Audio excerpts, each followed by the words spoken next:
Please rise. Justice of the Appellate Division, Supreme Court, First Department. He, all persons having business with the Appellate Division who are here, in the attendance, shall be heard.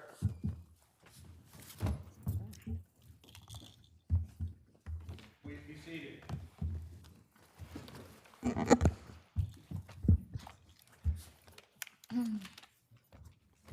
Good afternoon, everyone. Welcome to the Appellate Division First Department, or arguments for today, May 16. Before we get started, I just wanted to welcome the students from the Bronx School for Law, Government, and Justice, as well as their teacher, Mr. Basil Menalakis. Welcome. Hope you enjoy the proceedings. So to the attorneys, please, we have to be on our best behavior so that the students will continue in their career objectives, I assume to be attorneys. Okay, so please, let's pretend, right, that we're great attorneys. People v. Lis Acosta.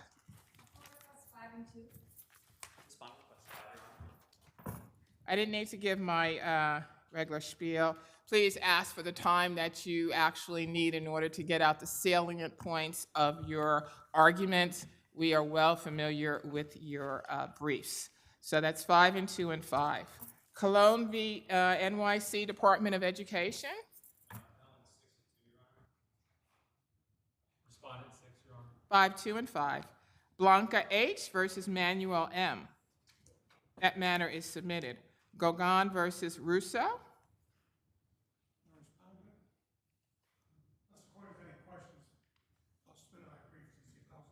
Okay, the matter submitted. Thank you. Kent Avenue versus Allied World. Good afternoon, appellant requests 3 and 3, please. And respondent requests 4. 3 and 3. Okay. 4. 3 and 3 and 4. People v. NYCHA. Cece. Appellant requests 6 and 2. Respondent requests 6. 5, 2 and 5. Apple Bank versus Prime Rock Real Estate. Appellant, may I do 10 and 2, Your Honor? Respondent requests 8. So 6 and 2 and 6. Oh, I'm sorry. Did you have a cross appeal? No, I do not. Did you have a cross appeal? No. Okay. So that's 6 and 6. 195B owner LLC versus Anthropology Inc. Appellant requests 7 and 2, Your Honor. Respondent requests 7. Certainly. 5 and 2 and 5. And by the way, Justice Michael is recused on that matter. If there is a tie, as per the rules of this court, a judge will be vouched in. Taylor v. New York City Housing Authority. Appellant 5 and 2, Your Honor. Respondent 5. 5, 2, 5. Metropolitan Transportation versus Westfield Fulton. Appellant 8 and 2, please. Respondent 6. 6, 2 and 6. Takaya versus Kosher Sports. Appellant 5 and 2. Ooh, I don't see a respondent. There's no respondent. I'm available to answer any questions I don't believe we have any. Submitted. Thank you so much. People v. Sean Conagay. That matter is submitted. Continuum Energy versus Iron Oak. That matter is submitted. The first matter for argument is People v. Lis Acosta. I'm not calling it.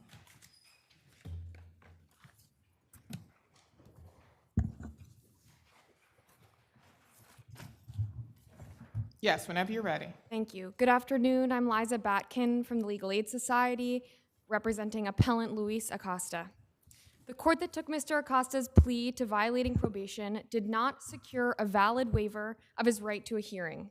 Under this court's case law and the CPL, this was a per se violation that made his... Can you explain to me what the court did was he did a colloquy with the defendant and his counsel and then pointed to the written waiver.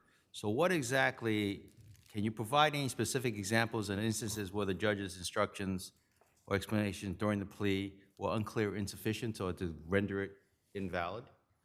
So there was no waiver in this case, and the issue here There is, was a written waiver, no? do you mean of the right to appeal? Yeah. Yes. So we're not arguing about the validity of the waiver to a right to appeal. We're Okay. arguing about the validity, or actually the complete absence, of a waiver to Mr. Acosta's right to a hearing on whether or not he violated probation. And he had that right under CPL 41070. And this, all we're asking this court is to do what it did in People versus Pinnock, which is recognize that the court had a clear obligation to tell Mr. Acosta that he had the right to a hearing on that issue and that he was waiving that right by pleading guilty. And the people don't really argue with the merits of this argument. It's uncontested that the court failed to perform this simple duty while it took Mr. Acosta's plea. You know, the issue in this case that the people have focused on is preservation. So we can discuss that.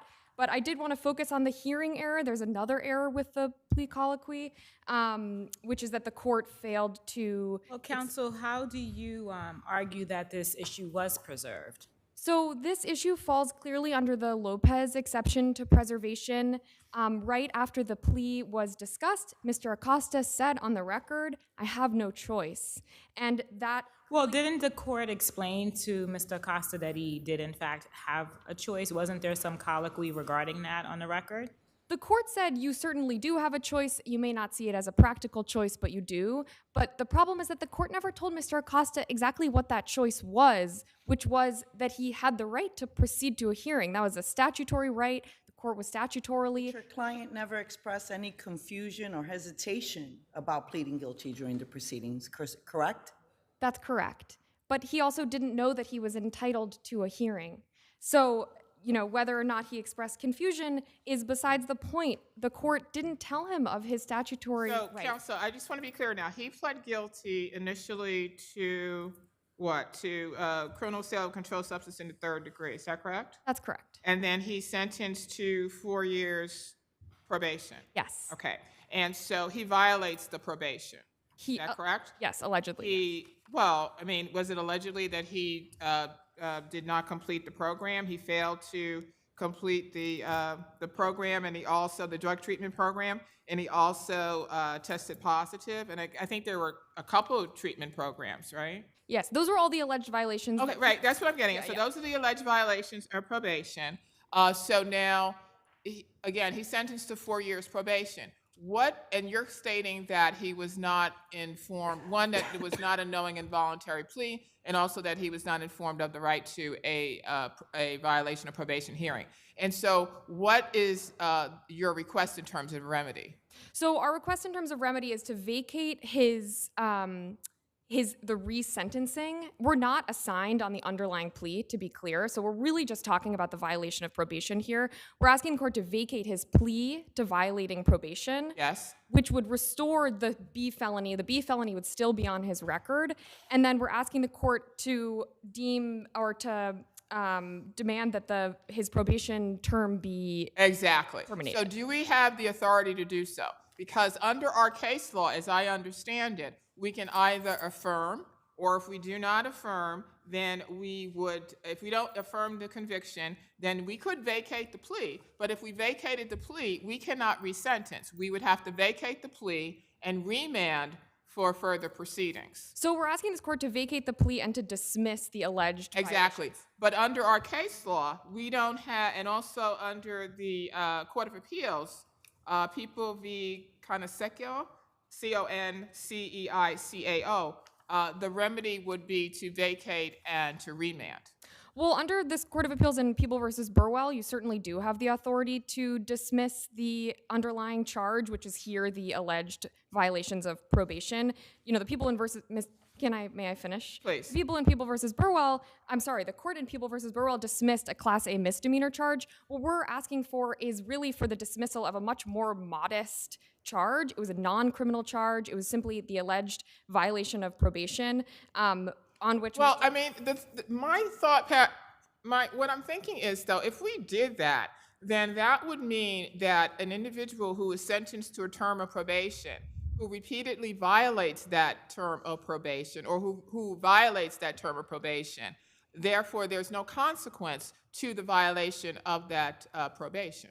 That's certainly not true, Your Honor. Mr. Acosta spent 2 years in prison and 2 years on post-release supervision for violating these conditions of his probation with non-criminal But his allegations. rap sheet would not, criminal history, would not show that there was a violation of probation. It would simply show that the plea was vacated and that he was resentenced to whatever. So one proposal that we have is that this court could direct that probation be terminated unfavorably, which would at least provide an indication on his criminal record that, yes, Mr. Acosta did have some problems with probation, and the future sentencing court could take that into account. I just don't know that we have the authority to do so. I know you did mention one case, but I don't know that this court would have the authority to do so. I would think that that would be up to the sentencing court, or in this case, another judge would have to take that over, but that we would have to remand to Supreme for them to do that. But we can discuss it further on rebuttal. Thank you, Your Honor.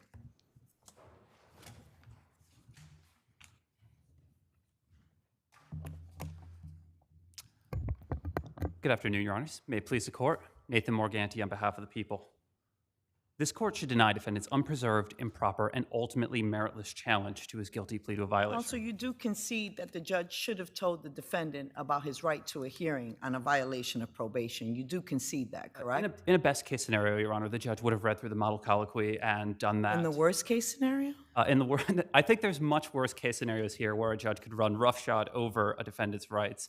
And I think that's shown here by the fact that the judge did take so long to actually impose sentence and request a plea on this violation. How long did the judge take to impose sentence? How many opportunities did he give the defendant? He gave the defendant, before taking the plea, he was in front of the court 6 times, Your Honor, on the specific violation that he ended up pleading guilty to. And over that time, it was, I believe, December 6th was the first time he was in front of the court, and the plea was taken on June 29th of the next year. So I really don't think that there is this issue where defendants' rights were completely trampled by the court, and I think that shows why this isn't the worst-case scenario. Counsel, where in the record does it indicate that Mr. Acosta knew that if he violated probation that there was a possibility that he could serve jail time? Your Honor, I think there's several points actually where that comes up, specifically where Mr. Acosta was told that by either the court or probation, and that began on actually when he pled guilty to the underlying conviction, where the court specifically said that if you violate probation, I can send you to jail. Once again, December 6th, the court told defendant that he, quote, he may end up going to jail. On January 3rd, the court then told defendant that the court assumed the defendant would rather be out than in. And then on February 14th, the court said, I have a report in front of me from that probation officer who is asking me to remand you and send you to prison. And then importantly, on the day the defendant pled guilty to the violation of probation, the probation officer specifically asked the court to resentence defendant to a term of incarceration. And then when we go to the actual sentencing of defendant, who brings up jail at that sentencing? It's defense counsel who actually mentions it 3 times, and then defendant mentions it. And only then does the court say, I'm going to sentence you to jail. So there's no question the defendant knew. But counsel, on the conditions of probation, do not the conditions of probation inform the probationer as to the consequences of any violation, that they can be sentenced to a term of incarceration? That is true, Your Honor, and defendant actually did execute and sign that form. So it's quite clear that he did know from many sources that he faced these consequences. Additionally, just to touch briefly on the preservation issue, there were over 5 months between the guilty plea and imposition of defendant's sentence. Defendant clearly had the chance to withdraw. Under this court's precedent, under Lopez, he should have withdrawn that in order to preserve this issue. And then just briefly to touch on what Justice Weber mentioned, this is improper relief. The proper relief would be, as Your Honor mentioned, to send this back for remand. The defendant in this case has specifically requested that that not happen and the court affirm the conviction if this court does not want to vacate his conviction. As Your Honor discussed, that's improper relief, and for that reason alone, this challenge should fail. And we would not have the authority to, on our own, to terminate unfavorably from probation. No, Your Honor. That is, the people do not consent to that, and there is a penological purpose here that we did mention in our brief, discussing the importance of a future court and having this specific violation of probation when making any additional sentencing in a potential future. And as Your Honor said, this is squarely in, I'll probably mispronounce the court, but Consequiao, I believe, is how that case was pronounced. Oh, I'm thank not you. certain, though. Thank I'm you. guessing, I Your have Honor. no idea how to pronounce it, but I appreciate it. If Your Honors have no further questions, we ask you to affirm. Thank you. Thank you. Sorry. Just as to the sentencing issue, you know, the people have found every place in the record where jail was remotely mentioned. But to be clear, Mr. Acosta didn't know at any point the direct consequences of this particular plea. Well, the conditions of probation do state, if defendant committed another offense or violated condition of probation, and it says, I understand, and this is what he signed, I understand that the court can, after a hearing, revoke the sentence of probation and resentence me to a period of incarceration.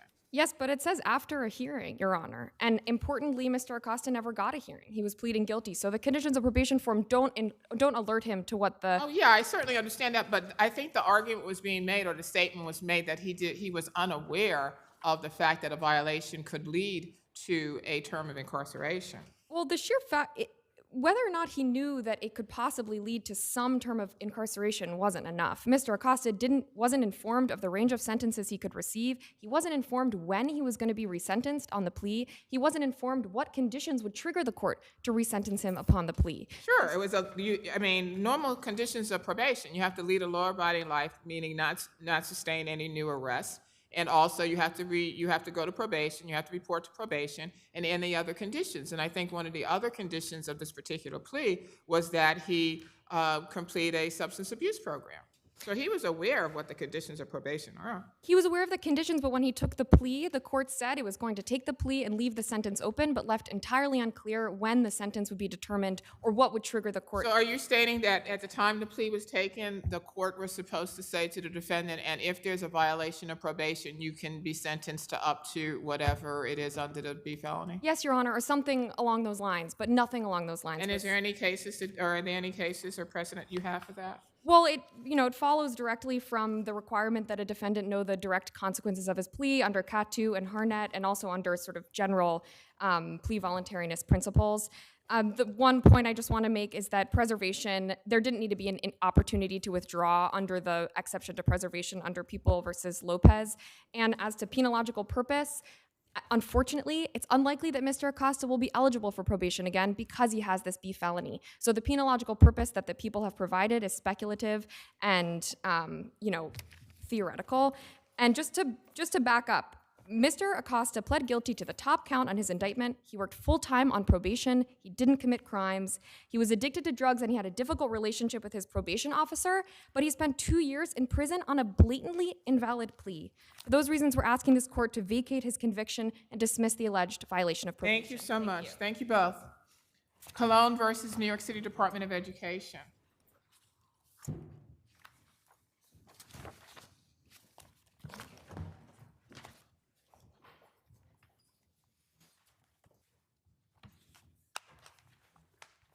Yes, you may proceed. May it please the court, my name is Nicholas Herzler. I represent the defendants in this case. Your honors, I submit that this is not a 240 case based on the plaintiff's 50H testimony. The plaintiff did not testify at his 50H hearing that he was injured by a force of gravity. For example, at 201 of the appendix, he testifies, quote, "My arm got wedged, and when I yanked it out, that's when I heard it pop." So he's describing being injured because he's pulling the hammer out between the wall and the stone. Yeah, but wasn't that a result of the fact that this 600-pound stone was falling towards him? He's trying to do something to get out of the way? The plaintiff tries to spin it that way, Your Honor, but the testimony does not reflect that. That's not what the testimony... So what was he doing then?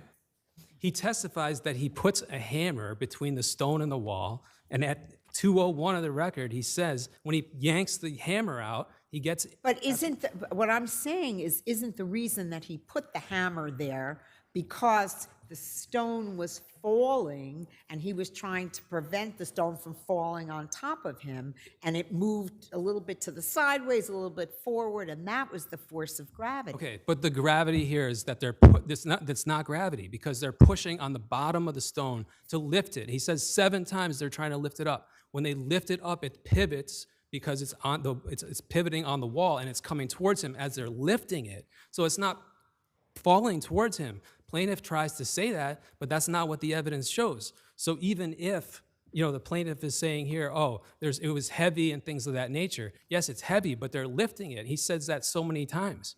If this Counsel, the positioning of the stone, it was 2 to 3 feet above where they were between the scaffolding, correct? Your Honor, that's completely untrue because the plaintiff said that at his deposition, which flatly contradicts everything that he said at his 50H. At the 50H, he says the stone is beneath him, partly beneath him, and spanning the level and then underneath him. And he says that there was people underneath him who were chipping away at that stone on the level underneath. How are they supposed to be chipping away at it if it's 2 to 3 feet above the level that he's standing on? That's not physically possible. They feigned this testimony in the deposition because they knew this 50H does not demonstrate a 240 case. Why did they change the complete story to a completely different factual scenario? Because they're trying to make it a 240 case. And if this testimony in this 50H was so good for them, then why did they completely change the story and say all of a sudden this stone moves up 6 feet from where it was? Sounds like that's an argument you'll be making to a jury, right? Not on a summary judgment, right? I mean, that's what it sounds like. To me, I'm listening to what you're saying, and I'm like, oh, that's the argument you're going to make it to a jury, to a trier of fact, right? I mean, you're making this point, like, look, he's got 2 depositions. He's got the 50H, and he's got his deposition that contradictory. They're making this up, blah, blah. That goes to a trier of fact, no? Am I missing something? I think 2 things. First of all, yes, I argue that in the alternative, but here's why I don't think the court should go there.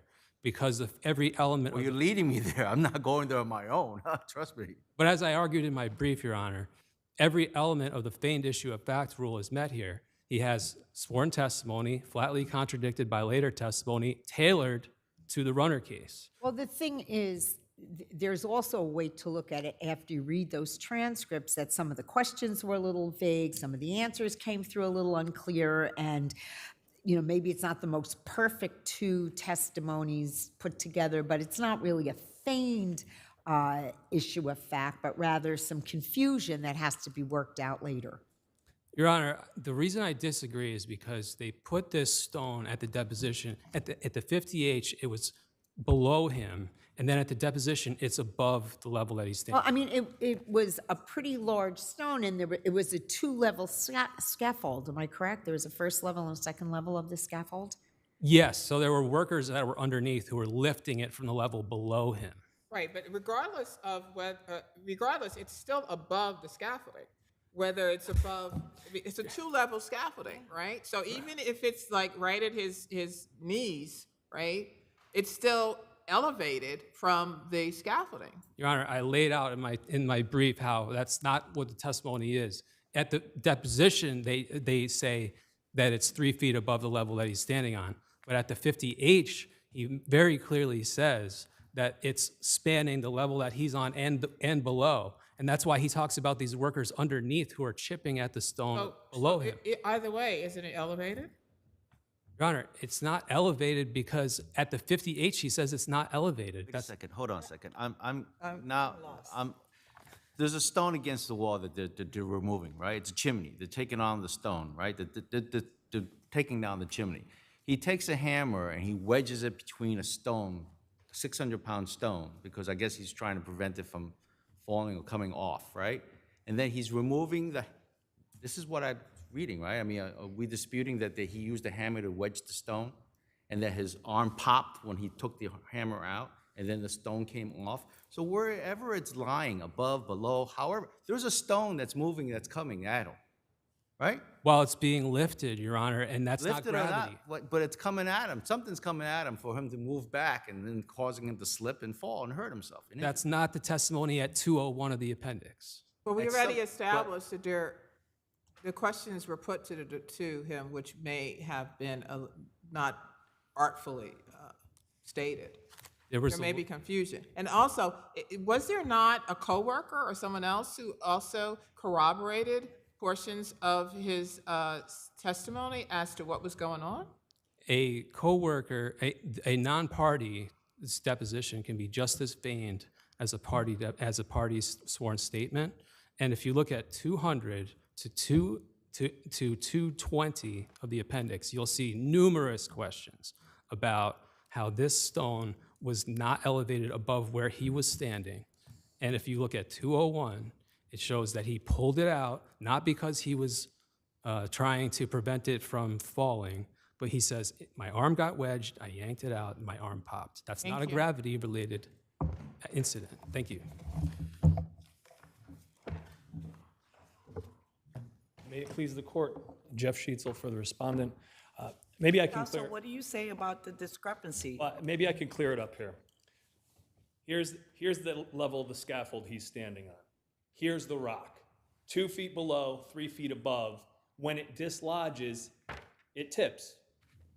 It's And he used a hammer, he put initially the hammer to keep it from dislodging, right? And he didn't, because he didn't want it to fall on the guys below. Right, and then There's at an some overwhelming point, body of case law from this. well, court. and at some point, he removes the hammer, the arm pops, the thing's coming at him, and he Right. Falls back. Right. That's what I thought had occurred, but I was thinking, it sounded like counsel was saying that the stone was further down and not eye level, whatever. That comes from a sort of cherry-picked section of the 50H where the Right. plaintiff was asked quite inartfully how far from the scaffold you were standing on was the bottom of the stone.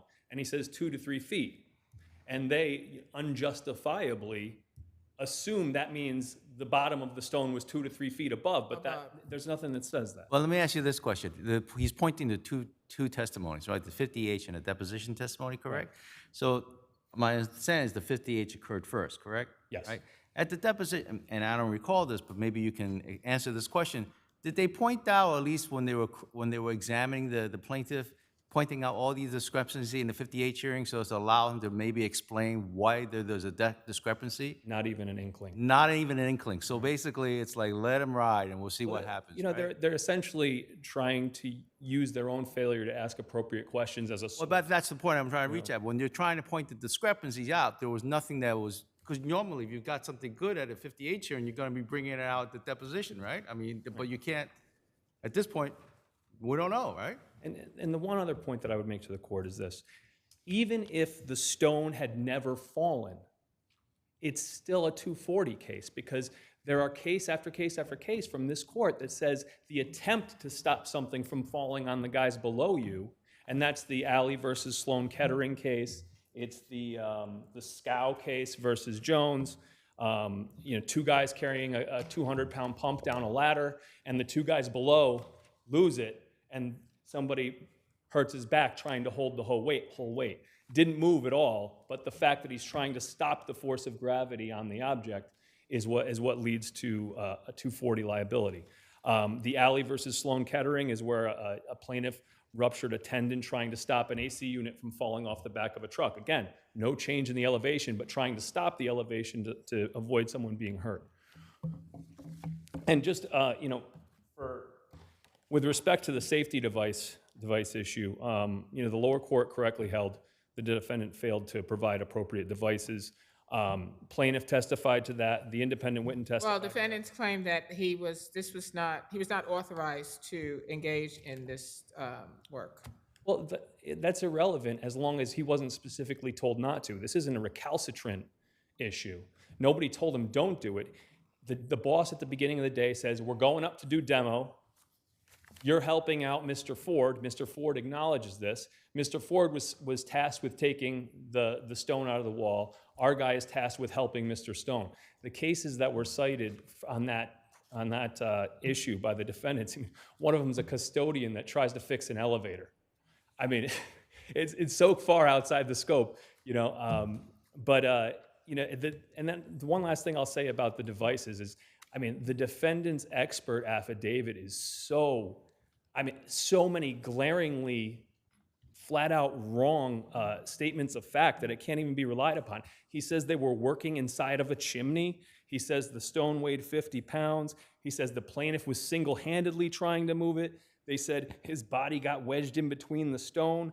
And Counsel, your none of that is true. estimation of the weight of the stone was about 600 pounds. About 600 pounds. And there's no evidence at all that says 50 pounds. That's just made up out of thin air. There's one guy that says it weighs less than 600 pounds, but he doesn't quantify. Even if it weighed 200 pounds, it would be the same issue. Unless the court has anything else, Thank you. Your Honors, the record does not reflect what counsel just argued. Did you challenge him at his deposition with the 50H testimony? No? I mean, you don't think that would have been obvious to point out these discrepancies and try to explain it? I mean, you're pointing out to these discrepancies here in the two testimonies, right? Your Honor, there's no obligation to do that. Okay, fine. And he said, a big point that he's making is that this thing was supposedly coming at him and he tries to get out of the way. Okay, how about 220 of the record? Quote, as the two guys were on the lower level prying it up, it shifted to the point where I was trying to pull it to get onto the scaffolding, and that's when I hurt my arm. So he's inconsistent numerous times. 222, he talks a lot about pulling it. He's not saying he got out of the way. He's trying to dodge this thing as it's coming after him. He's saying he tried to pull it because he's helping the guys. As they're lifting it from below, he's pulling it onto this scaffolding. So that's not a gravity-related accident. And as I said at the beginning, he testifies clearly at 201, this is not a gravity-related incident. His arm got wedged, he yanks it out. I know counsel tries to spin it the other way. At a bare minimum, the testimony in this case is inconsistent and needs to go to a jury on this 240 issue, as well as the issue of whether he was authorized, because the testimony on that is also conflicting. I don't have time to go into all the details as to why the record doesn't reflect what he's saying, but it's all in my brief. And unless the court has any questions, I will rest on my brief. Thank you. Thank you both. Kent Avenue versus Allied World.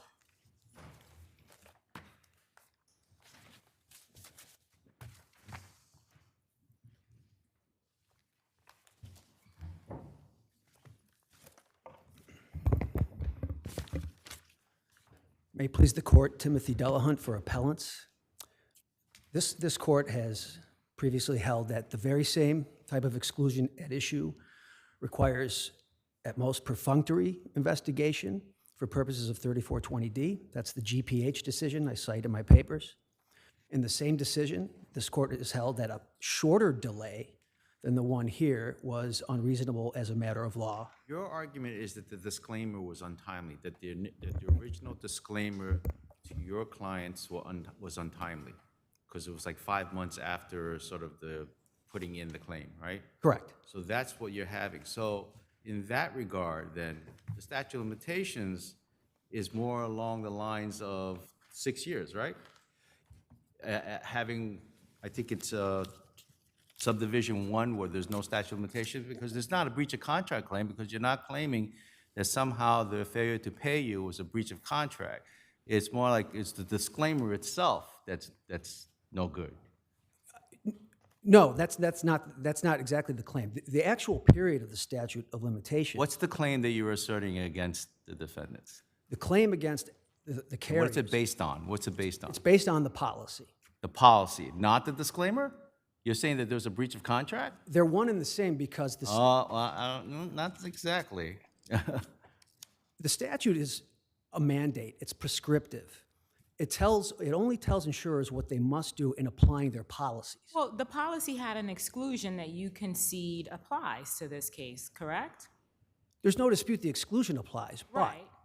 there's coverage under the policy as far as the scope of coverage. The impetus, with or without the statute. If there's an exclusion, how is there coverage under the policy? There's coverage under the policy when you, as a starting point, the scope of coverage.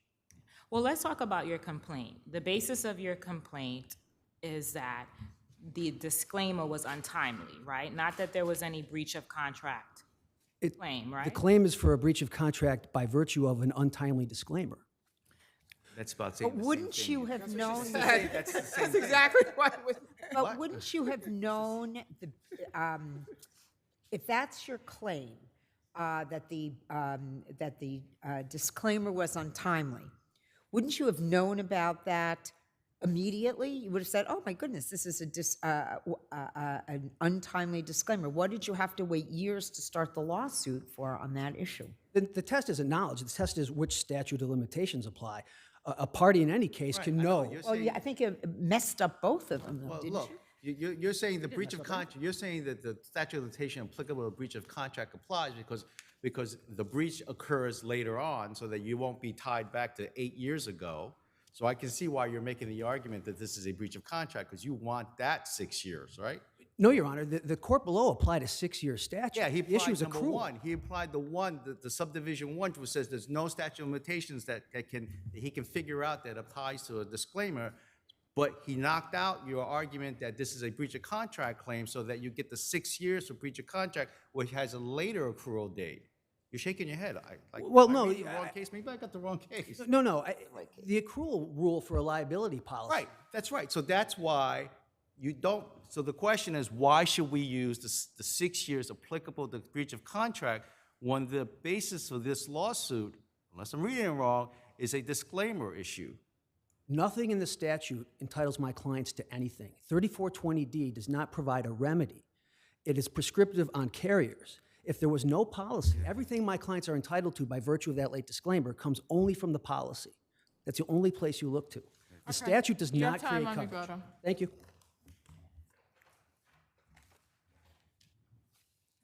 May it please the court, Alexandra Rigney on behalf of respondent.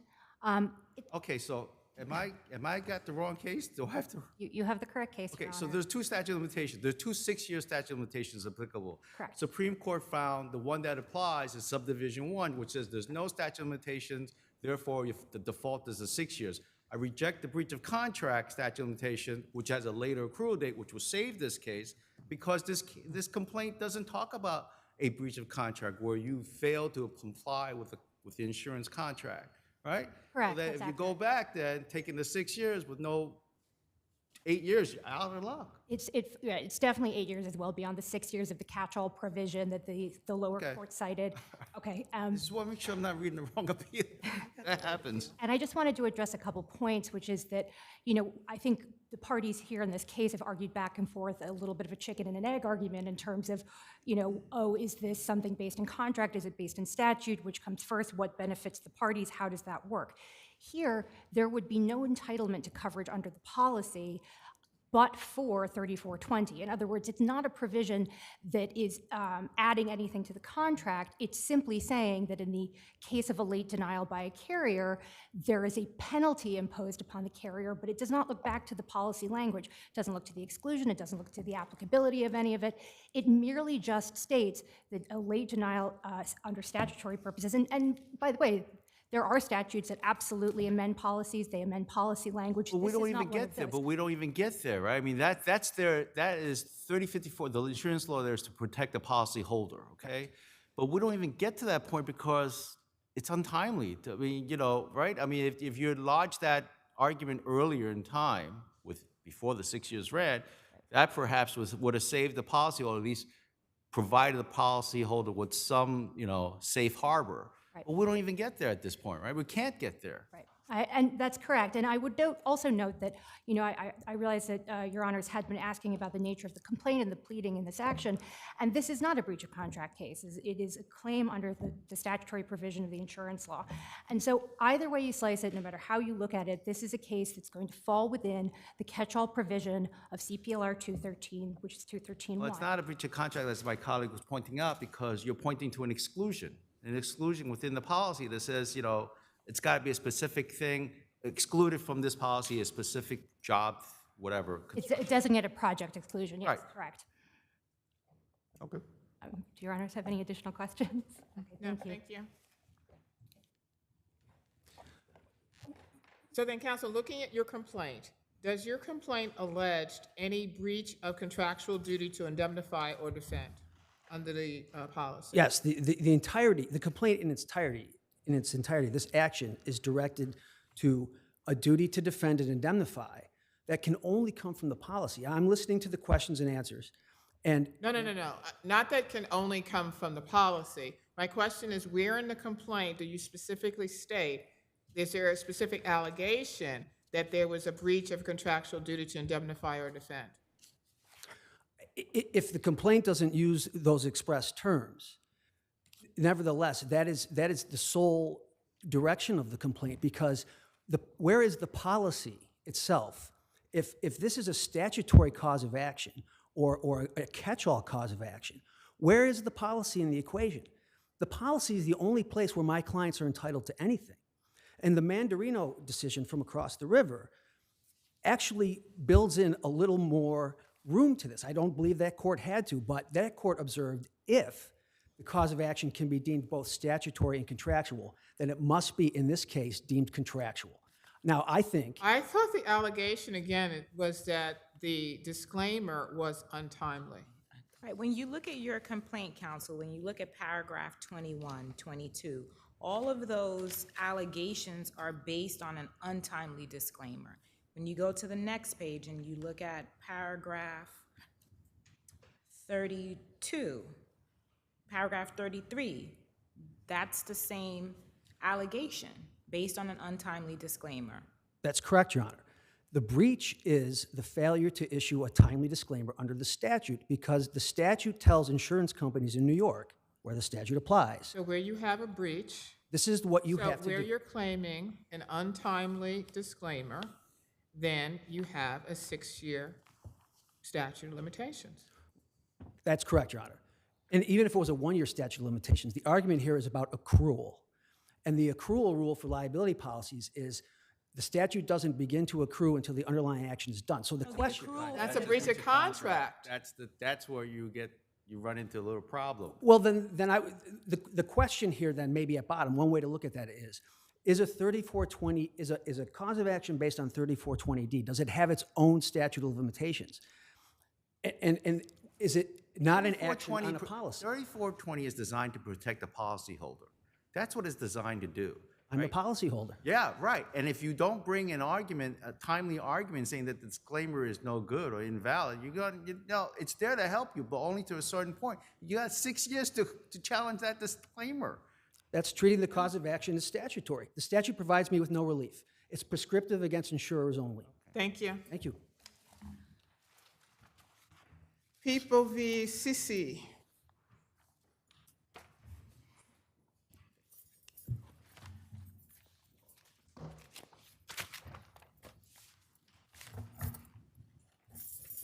Good afternoon, and may it please the court, Karina Scott for Mr. Cece. I'm going to address the suppression of both guns. As to the first, Mr. Cece was seized as soon as he encountered... Counsel, do you want to address the waiver first? Because if the waiver is valid, then we don't really hear your suppression issues, correct? Sure, Your Honor. There was an appeal waiver in this case, although it can be found, the oral colloquy on the waiver can be found on page 11 of the plea minutes. All the court said was 3 sentences to Mr. Cece, who was a first felony offender, and he was 19 at the time. The only thing the court said was when a defendant pleads guilty, he usually retains his right to appeal to a higher court from the conviction, but you have been offered a beneficial plea conditioned on giving up your right to appeal. Do you understand that? The court didn't explain that some issues survive even a valid waiver of appeal. The court didn't explain the claims he was waiving. The court didn't explain that this was a separate waiver of the rights. And the fact that there was a written waiver doesn't take care of those issues? Correct, Your Honor, because this court has held that a deficient oral colloquy can't be cured by a written colloquy. And again, because this was Mr. Cese's first offense, he was 19 at the time, the court needed to say more to make sure that he understood what he was waiving. Turning back to the suppression, Mr. Cece was seized as soon as he encountered 10 officers on the stairs. There was no reasonable suspicion to justify this. Wasn't there a radio run call? Sorry, can you repeat that? Wasn't there a radio run giving a description, and didn't the police run into someone that said he's up the stairs? So, Your Honor, in this case, the radio run description, all that was said was that there was a family dispute with a firearm. The vague description that was given was a black male in a T-shirt and shorts. Upon encountering Mr. Cece on the stairs, he didn't even match that. What was he wearing? He was wearing a jacket and jeans. And there was, by the officer's own testimony, there was no indication that he had a weapon. Now, there was, when they first encountered, when they got there, a woman, and there was some type of colloquy, I don't know exactly what, and she said, he's up there, and they ran up after him, and he was coming downstairs. That's how they first encountered him.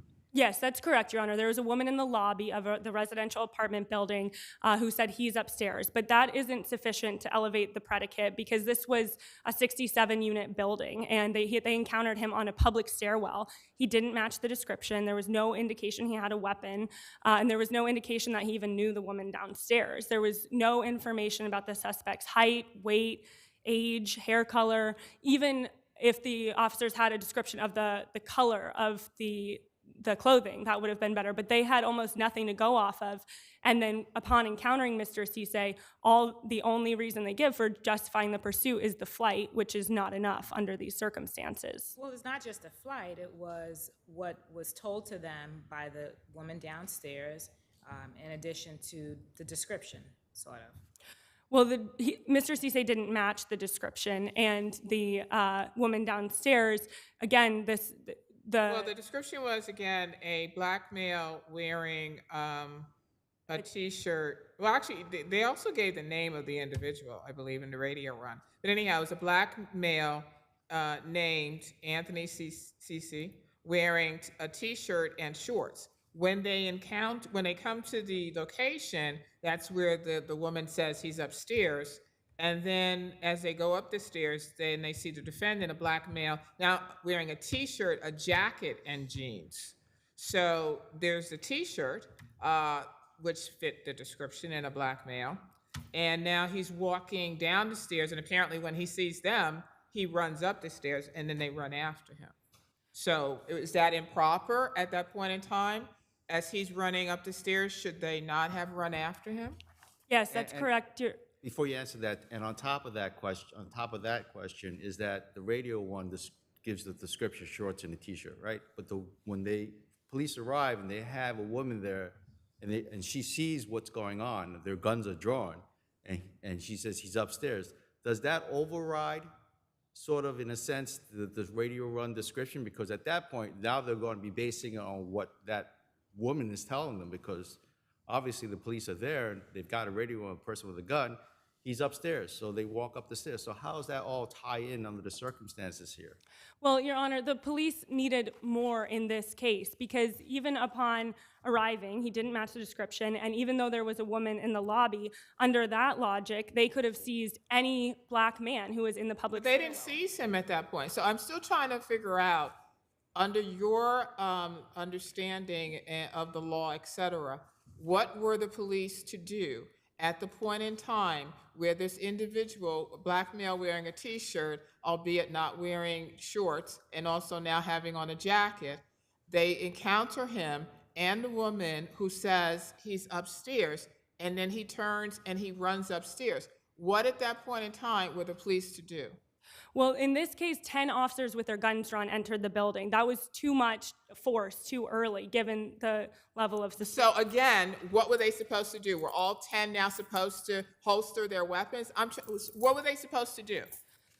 Well, yes, Your Honor. At this point, when they encountered someone who didn't match the description and all he did was flee, the encounter should have ended then. And so you're stating that at this point in time, where they entered the location, based upon the radio run, and this woman says he's upstairs, and they see this male run up the stairs, they should not have followed him. They should have exited the building?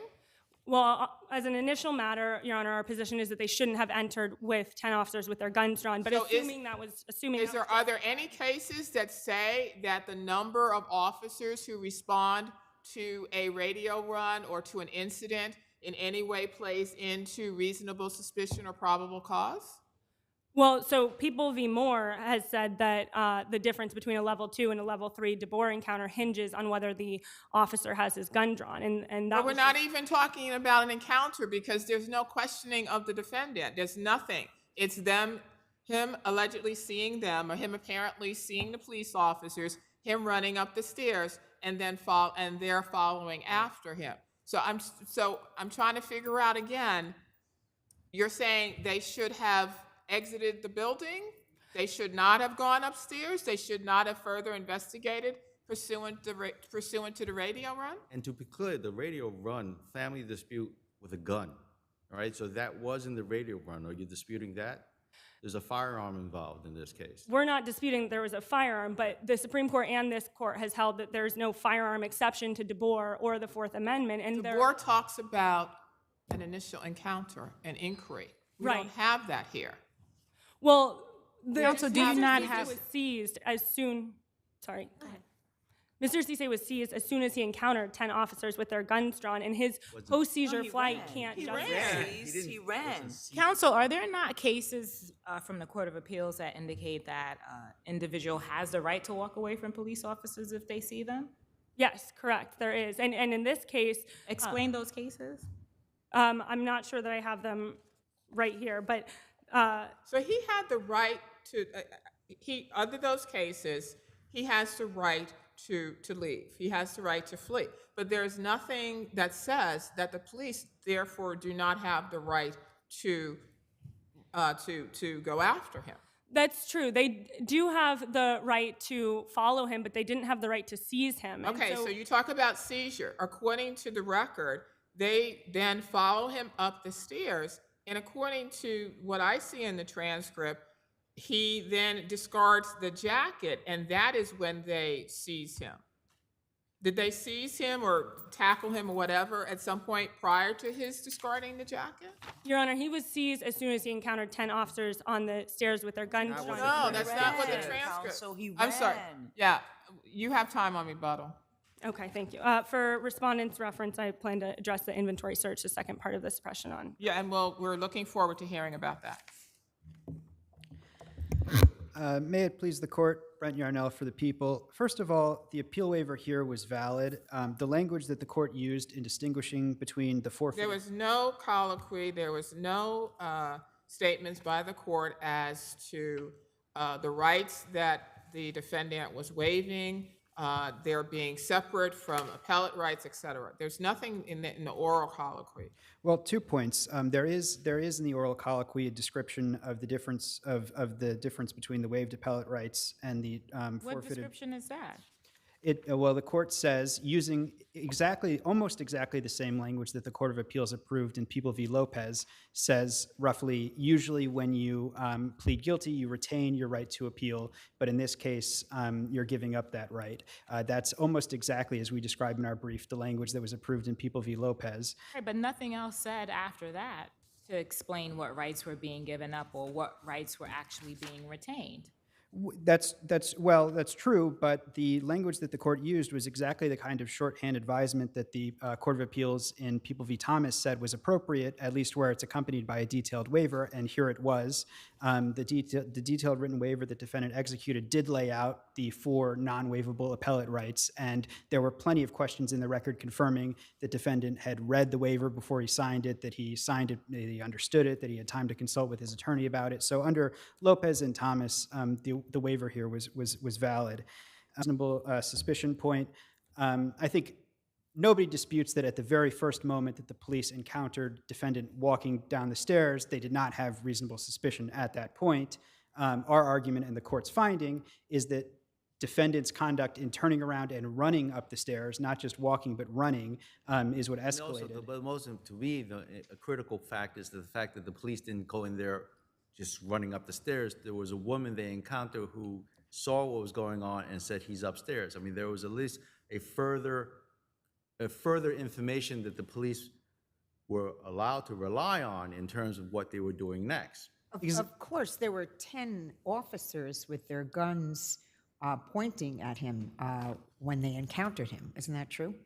Well, I think there were, we don't know exactly how many officers were walking up the stairway. Maybe that made him scared, and maybe he ran because he was scared. He saw 10 officers with guns. Well, I mean, first of all, I would just note that they weren't pointing their guns at him. They were walking up the staircase with their guns drawn. But walking up... Where are drawn guns pointing? I would think at him, but okay. And well, I don't... Well, again, there is a line of cases that say that there's nothing that says that you can't run. The cases distinguish between basically disengaging from the police and fleeing. There's a big difference there, and the facts in this case show that defendant wasn't simply exercising an innocent right not to engage with the police. What facts? He was fleeing. What facts are those? If I'm coming downstairs and I see 10 police officers with their guns drawn, I'm running. Well, the I'm facts. like, oh my God, what's going on? Right, and I that mean, and I think that might I'm be. running with her. Yeah, we're all going. I mean, I don't know how you can specifically state that that is some consciousness of guilt. The facts are that he changed direction and he ran, and I would point this court to the Court of Appeals decision in People v. Parker, where the police received a report of an ongoing robbery at a country club. This was at 9:30 in the morning. They showed up. They saw men leaving the country club through the driveway. They didn't have a description of the men, and the men immediately started running away, and that was sufficient to give We rise have 10 to... police officers or 8 police officers with their guns drawn?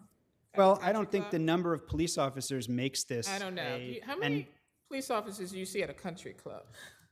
Well, I don't know how many officers there, I but defendant don't never know. argued below that the number of Most officers... of the country made this clubs I go to, the police officers are not there with their guns. I mean, that's just not an argument that defendant has ever made, so it's just a waived... Okay, so now the police officers chase the defendant up the stairs, and then what occurs? So then what occurs is defendant abandons his jacket, and the key point here is that defendant took off the jacket. He had been wearing the jacket, he took it off. So the question about abandonment is this a spontaneous reaction to seeing the police, or is this a calculated But we still have not answered the question as to what then would give the police officers the right to seize the defendant. Are you saying that fleeing coupled with discarding a jacket rises to the level where they can actually seize the defendant? No, we're saying that immediate flight upon seeing the officers coupled with presence in a building where the police had just received a credible report verified by the woman downstairs of a family dispute involving a man with a firearm. Those are the two things that combine to give the officers reasonable suspicion under those circumstances. But again, as your colleague, or as your adversary said, there were 67 units in that building, and he did not, he was not dressed in accordance with what the radio run had said. So there's those problems also. I mean, somebody else could have been in that building other than that, just that individual, even though the woman said he's upstairs. Yeah, and our point here is that, you know, the mismatch between the clothing that he was wearing and the description didn't deprive the officers of the right to chase him when he's running into that building. I mean, turning around and running under those circumstances, what else should the officers do? To not chase him in the building is really a disservice to the other people living in that building where the officers had just received a credible report of a man with a firearm. Thank you.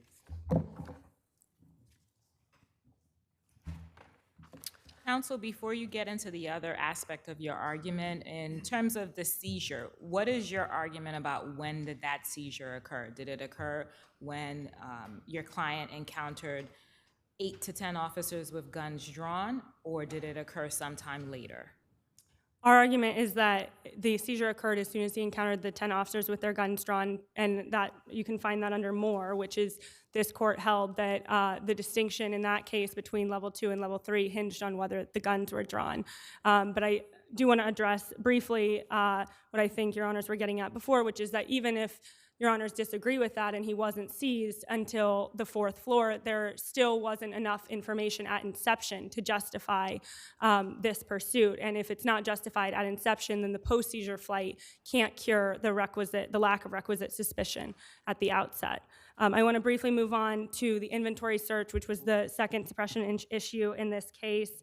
There was nothing in the body-worn camera footage or Officer Diaz's testimony at the suppression hearing that showed the police officers were following procedures for an inventory search. Rather, it showed they were looking for contraband. But they did create inventory, though. Didn't they voucher the items that they discovered, that they found? No, Your Honor, they No only voucher? vouchered the items 1 to 2 hours later. They did not voucher the items Was there a requirement that they voucher everything at contemporaneously? I'm not so sure that the Court of Appeals have said that. That's correct. The court When you has say not. that's correct, what do you mean? The court has not set forth rules precisely demarcating when they have to inventory items. That's all in the patrol guide. I mean, that's their internal, and that's been held by People versus Gomez, I think, by the Court of Appeals, that if they follow that patrol guide, that is good, they're good to go, and, you know, that's the way it goes. And in our case recently, in People versus Cabrera, we reversed we actually suppressed the gun because they did not actually create an inventory or a voucher all the items that were found. Well, Your Honor, 2 things. The first is that in this case, it's true that had the only issue been that they didn't compile the inventory list until 1 to 2 hours later. If that was the only procedure they didn't follow, that might be a different scenario. But here, that was just one piece of powerful evidence that they weren't following the procedure. Well, you argue that that the patrol guide does not allow them to search under the driver's, under the steering wheel, I think you argue. Where is it that says that the patrol guide does not allow that? Our position is not that the patrol guide doesn't allow that. It's simply that when you look at the body-worn camera footage of Officer Cruz, who is the officer who ultimately found the gun, he can be found rifling through the center console, not pulling anything out, then shining his flashlight around the car without removing anything, and then sticking his head underneath the steering wheel and ultimately finding the gun. And that indicates that he was not systematically removing or cataloging property. He was looking around for contraband. And upon finding it, one officer can be heard saying to another, "Told you, bro," and another officer says, "The last time we got this guy, he had a gun." And So confirming that the weapon was that there was a weapon, how does that show that it was not a valid inventory search? So one is that there was no contemporaneous recording of the items. The two is that the officers were just removing items arbitrarily and dumping them into a plastic bag, which they wouldn't have been able to do if they were systematically removing items. And Officer Cruz's body-worn camera footage shows that he was just shining his flashlight. So is there anything in the patrol guide that says that they cannot do that they cannot just take items out and place them in a plastic bag? Well, the problem with dumping the items in the plastic bag is not, the importance of that is that they were casting items aside once they realized it wasn't contraband. And they wouldn't have been able to do that if they had compiled a contemporaneous inventory list. But because they didn't do that. So again, the question is there anything in the patrol guide which prohibits them doing that, or which requires that they do compile a contemporaneous listing of items recovered from the vehicle? I don't believe the patrol guide prohibits them from putting items in a plastic bag, but under these circumstances where Officer Cruz is clearly not following the patrol guide and he's shining his flashlight around and Is there anything in the patrol guide that says you can't do that? Well, he didn't remove items the respondent says that he didn't remove those items because they were property of little value, but the other officers did remove property of what the patrol guide would describe as little value. And so that there was an arbitrary removal of items where some property of little value as defined by the patrol guide was removed and other property of little value was left there for an unknown reason. Thank you. Thank you both. Thank you. Apple Bank v. Prime Rock Real Estate.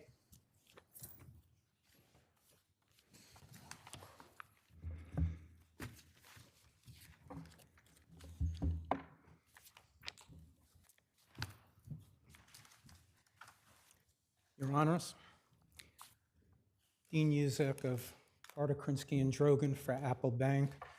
May it please the Court. Regarding the suspended attorney issue, Court of Appeals in the Dunn case, 35 New York 2nd 348, addressed the disbarment of the plaintiff's attorney in the midst. Counsel, do you mind just using the microphone, adjusting sorry, it? Judge? Do you mind just using the microphone and adjusting it? Yes, Your Honor. Thank you. The Court of Appeals addressed the disbarment of plaintiff's attorney in a personal injury trial, in the midst of a personal injury trial involving an infant. But that's a very different case. That's a case where the attorney itself, the disbarred attorney, was doing all the work. In this case here, my understanding is the attorney that was disbarred was an associate who had a senior partner looking over all the work, right? That's correct, right. Judge. So that then the next question is, what was the prejudice to your client in that situation? There was no prejudice. Because you're the plaintiff. You represent I'm the Apple Bank. plaintiff. I represent Apple Bank. Right, so you represent Apple Bank, and so you're stating that the court erred in granting the defendant's motion for summary judgment based upon the suspension of the attorney. Erred. That the court below erred. Right. In this case. Because in Dunn, the issue again was the supervision, when he was terminated, the reason for the suspension, et cetera, and you're stating, your argument is that there was no prejudice to the defendant based upon that suspension. So there was no prejudice to the bank is not claiming prejudice. Right. And here we're dealing with a suspended attorney who was handling a real estate transaction. And was Under the terminated. supervision of another attorney. Yes, Judge, and why I'm referring to Dunn is because it was a more egregious case. Right, Right. totally agree. You know, counsel, could you answer the question in terms of what's permitted encumbrance under the purchase and sale agreement? Well, the encumbrance here. Closer to the mic, if The possible. alleged defect. If you could get a little closer to the mic, Sorry, please. Unfortunately, you won't be picked up on the, Yeah. that's the problem. alleged title defect here was that the bank had not provided proof that a majority of its shareholders had consented to the sale. Right. Section 3I of the contract of sale, which is at page 406 of the record, provides a vehicle for rendering an alleged exception to title a permissible exception by virtue of going to another title company authorized to do business in New York State, which senior partner Stuart Stern of the Stern Tannenbaum firm did by going. No, you did that. There was a problem at the original closing. I think it was May 30th was supposed to be the date of the closing. At that closing, there was an issue about this, so you went to another title company like the next day, and they. Yes, Judge. There was an alleged problem at the May 30th initial closing where the other side said the bank had not provided for sufficient proof of its entitlement to sell the property. We don't agree with that, but to be cautious, senior partner Stern then went to Stewart Title and got a written opinion saying that proof was sufficient to let the property be sold. In addition, regarding that exception, Business Corporation Law Section 909A says that there was no requirement for such proof, and this court's decision in Soho Gold 227 AD 2nd 314 interpreted the Business Corporation Law section. Well, that was a question that I had. I was wondering whether this was normal procedure where a bank is purchasing property or leasing property, or well, in this case, purchasing property, that there be a requirement that it be signed off by the shareholders of the bank. There is no such requirement under the BCL, and this court addressed it in Soho Gold. So was it a provision in the contract? And why were they looking for this proof that the bank's shareholders had signed off? There's nothing about that in the contract. It wasn't listed in the purchase agreement, under the purchase and sale agreement, that you have to have a sign off by the shareholders of the bank? No, nothing at all to that effect. And it's the invalidity of that exception and the proof that was notwithstanding providing and rendering the exception permissible in any event, that's addressed concisely and clearly at pages 8, 9, 10, and 11 of our reply brief, as well as in the opening brief. Judge, but because, and this is important, because respondents cannot overcome Dunn, they argue at pages 42 and 43 of their brief that it's the dissenting opinion of one judge in Dunn. Yes, I read it. That should be followed. It was a very short opinion. The whole thing was a very short opinion. That should be followed. And in 2019, we tend to follow the majorities in the Court of Appeals. Don't worry about that. That's how we do it in here. the Arrowhead case, Judge, 32 New York 3rd, 645. The bottom line is you're arguing summary judgment should have been granted to you. Yes, I'm not That only you should be suggesting keeping the or deposit. respectfully submitting that the decision below should be reversed, but I'm asking this court to exercise its discretion and authority to grant summary judgment to the bank. Thank you. Thank you.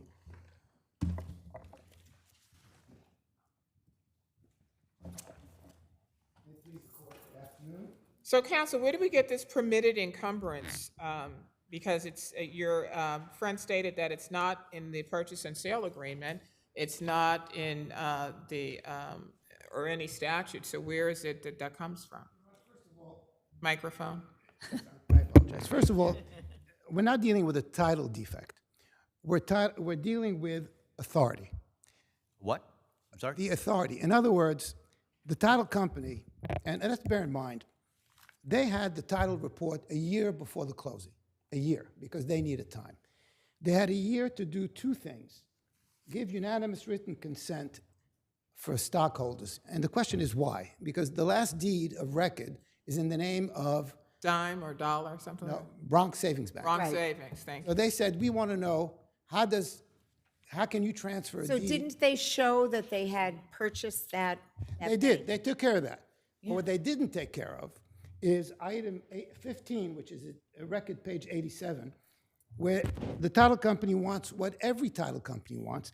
They want proof of who's authorized to sign the closing documents. You can't come in and say, Joe Blow is going to sign the deed. What does that have to do with the shareholders of Apple? No, put that aside. We resolved that one. Okay. We resolved it.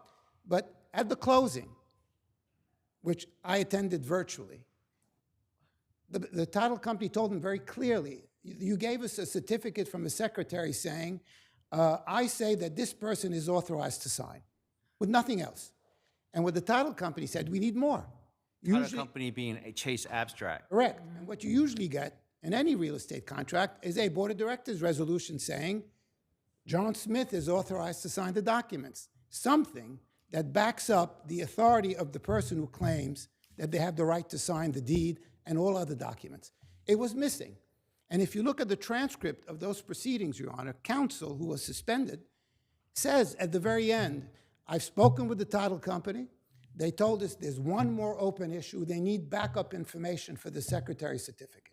Now, mind you, this occurred at 1:30. We attended the closing at 10 o'clock in the morning.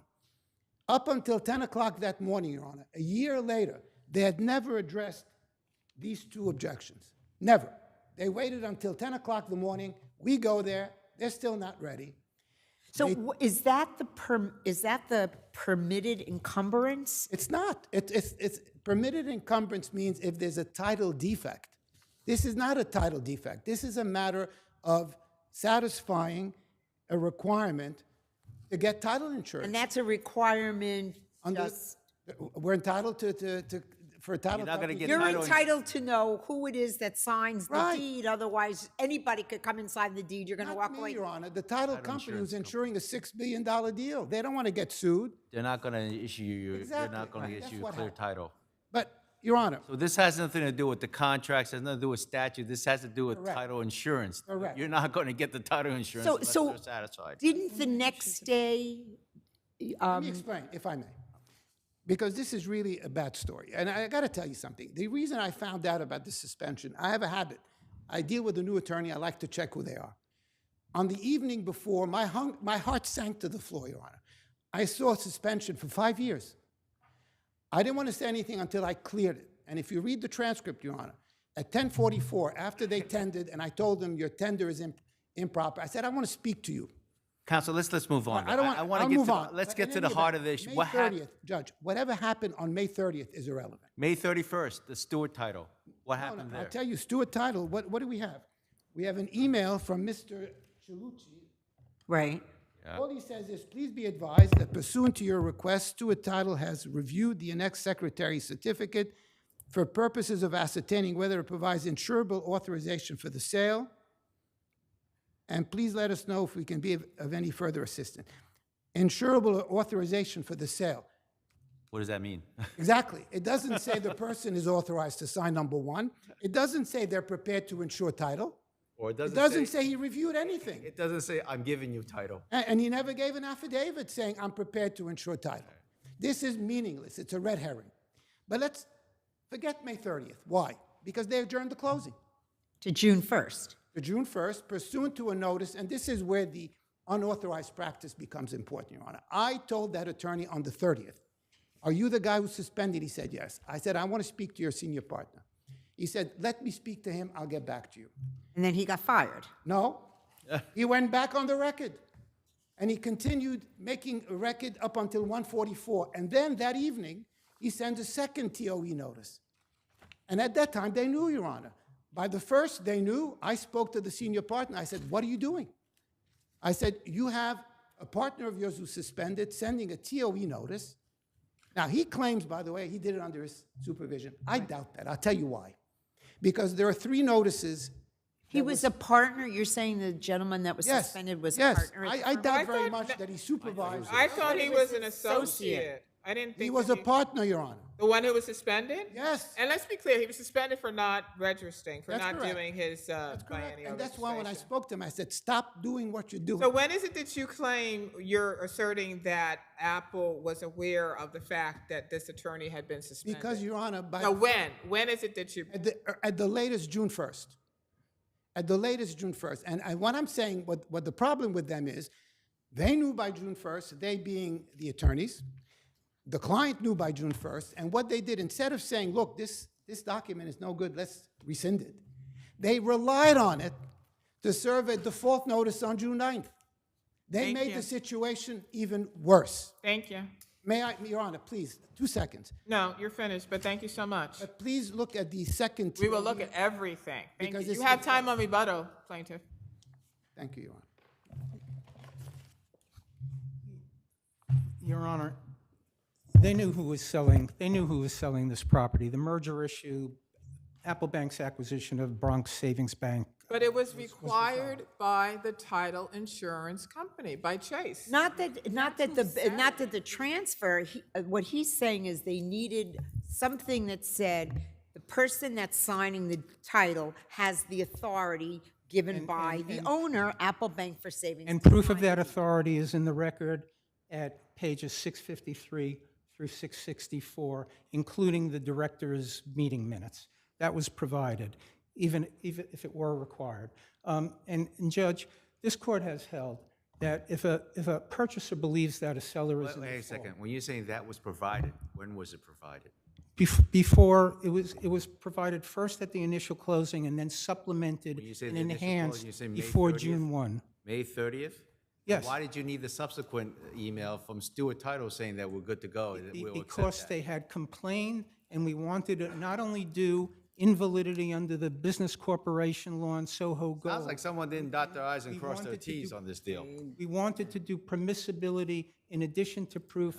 We wanted to check every box, Your Honor. Well, And- no, the boxes weren't checked. And this We wouldn't be court standing has- here if we has checked the held that boxes. if a purchaser wants entitlement to the down payment, it needs to appear at the closing and tender. The purchasers didn't appear at either closing and. He said he was there He was virtually. there He was there virtually. on the phone all day, he virtually. said. They weren't even on remotely. The purchasers were on remotely. Mr. Castro was on Seems like a lot of remotely, issues and of fact. transactional real estate attorney for the respondents was there. Now, regarding the transactional attorney for respondents, his affirmation, his cross-moving affirmation is in the record, paragraph 17 at page 745 of the record. Thank you so much. Respondents- Thank you both. Yes, Your Honor. 195B Owner LLC versus Anthropology, Inc. Justice Michael is recused. Again, if there's a tie, another justice will be vouched in.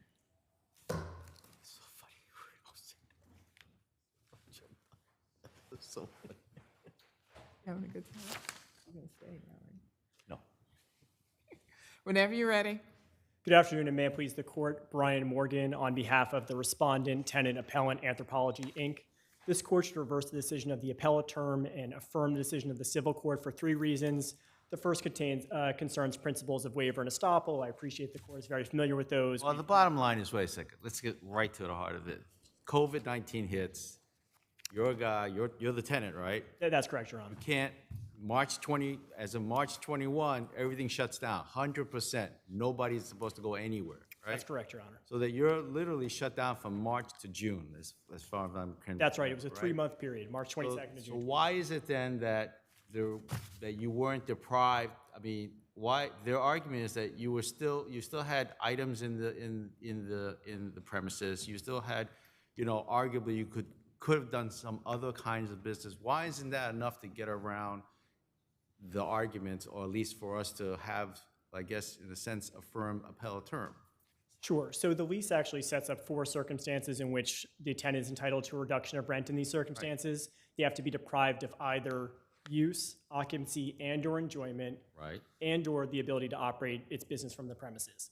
The civil court found that the fourth right was deprived from the tenant. It couldn't operate its business. This is Anthropology. It's And you didn't High really, you retail. didn't want to turn into a food store, which seemed to be one of their suggestions. I didn't think that's what Anthropology did, but. Exactly. In the middle of the pandemic, they suddenly couldn't become Panera overnight, right? They ceased the ability to. Well, you know, You never know. you never know. And this store, by the way, is down by One World Trade Center, so. what was Not the a lot of traffic people like at that down time there, anyway, yeah. Not a lot of people walking around at that. Not that. Exactly. So for 3 months, they could not sell women's apparel to their customers. The stores was closed for that purpose. Now, the appellate term focused on the term use, and they said, okay, well, there doesn't seem like the record was Well, fully you developed. had, I guess they said you still had stuff, I guess, in the store, and you were storing it, but that was an ancillary use, right? That's correct. And frankly, we couldn't have removed those items if we wanted to. The executive order Wouldn't said go the in. number of employees had to go down to 0 overnight. So I we guess couldn't by- send in a team and pull these things out. I guess by We focusing remember on that. use, right, storage, they forgot, at least your argument as appellate term ignored the other half of the sentence, which says operating business, right? I mean, that's, if you look at one to the exclusion of other, to the other term, obviously you're gonna lose, right? But if you look at the other term, you know, I couldn't do business. Well, I think we'd still have a good argument with respect to use, Your Honor, but you're absolutely right that the appellate term. Well, we had some cases where stores, also high-end stores, had where you could pick up on the curbside pickup for some of the Online stores. shopping, pick up at. You could have done. Anthropology has a healthy online presence. I can speak Anthropology does. personally has a healthy online presence. We know. But also, as I said, there were a few cases that we've dealt with where with businesses where they did curbside pickup.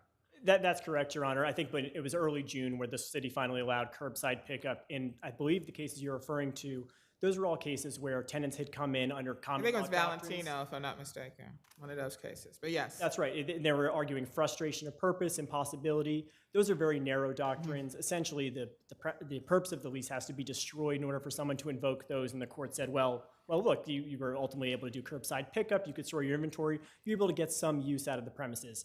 That's You not have a what we're very relying on unique, here. yeah, you have a very unique provision in this lease. Right. When I saw that, I was like, whoa, that's pretty smart, whoever negotiated this lease. That's correct, Your Honor, and I'm sure you'll hear about a case called Delshaw from the Southern District when my Yes. when opposing counsel gets up to speak, and I'm happy to address that on rebuttal. But while there's some similar language in the leases there's a critical term that's present in that lease that concerns, again, use, general retail use. That's not found in this lease, and on that basis. And really, you're just asking for the exact, those 3 months, March 22nd to June 22nd. That's correct. We're not seeking to rescind or terminate the leases like a lot of those tenants did in those common Right. law cases. They're still in the space. They're paying rent. I think the lease runs through 2030. It's really just the 3 months that are in dispute. And all my client is seeking is to get the benefit of their bargain, where if their business is shut down by government order, which is exactly what the lease says, their rent obligations are excused for that time period. The Thank court you. has no further questions. I'll reserve the rest of the time for rebuttal. Thank you. Good afternoon, Dejan Kizanovic, counsel for landlord in this case. So as you heard from tenants counsel, they believe they had a very low threshold here to establish entitlement to summary judgment as a matter of law. They believe that all they had to do is prove any or some loss of enjoyment or any or some loss of Operations, business operations, they have to demonstrate that they were prevented from operating their business, right? That's correct. So, Well, are their you arguing business- that they didn't, that they, in those 3 months period, that 3 month swing, that they were operating? There is no doubt that their business during COVID, as was the case with many businesses in the city, was affected. But the question is, and I think Section 20 reads that way, that what tenant had to prove is complete and total loss of use or ability to operate its business there. Under the lease, the permitted uses, or there's 4 broad categories. Yeah, but there are 4 broad categories, but they're all disjunctive. It's not conjunctive. They're all disjunctive. It's one or this or that or this. And the last one that you have here, and this is remarkable, that's even in this lease, or the ability to operate its business thereon or therefrom by action or decree of any lawful power or authority. So. Correct. I'm not talking about that provision. I'm talking about the permitted I am uses. talking about this provision, because this is the one they're hanging their hat on. I know, and I'm addressing the last point, which you want me to address, which is the ability to operate its business. Okay. This is what the permitted uses and their business is in the store, what is allowed under the lease. It is 4 things. It is selling, obviously, first and foremost. I will concede that, obviously. Displaying the merchandise in their windows, advertising through signage, and storing. Tenant did not lose storing. Tenant did not lose signage, advertising through signage. Tenant did not lose Display. They didn't lose displaying. display, right? And the appellate term wanted to know in the appellate, in their order, I think, to what extent did they lose selling. And this brings us to the Delshock case, which I think is a case in point. In that case, which addressed that was their sister company, therefore the leases, it appears to be the form lease for these companies. During the same period, under nearly identical lease and a nearly identical section 20, the court found that they continued to use the premises to fulfill many online orders. So they wanted to send it back to see exactly how much they did and whether they would be entitled to any rent reduction as opposed to a complete rent reduction. Exactly. And I'm quoting, notwithstanding from the appellate term order, notwithstanding the executive order 202.8, free people continue to fulfill online orders through PPS and curbside. Right. And based on that Delshock case. Right, the problem here that the lease in this case specifically provides the use of premises as solely limited to operation of a retail store, which refers apparently to brick and mortar. Unlike Delshar, you can't have an online business. Well, I will say this. In this day and age, I think we can all agree, and I'm sorry that the students have left because they would be, I think, nodding their heads. Online shopping is a big part of. Oh, I'm with you on that. You are preaching to the choir on that one. I am totally with you on that.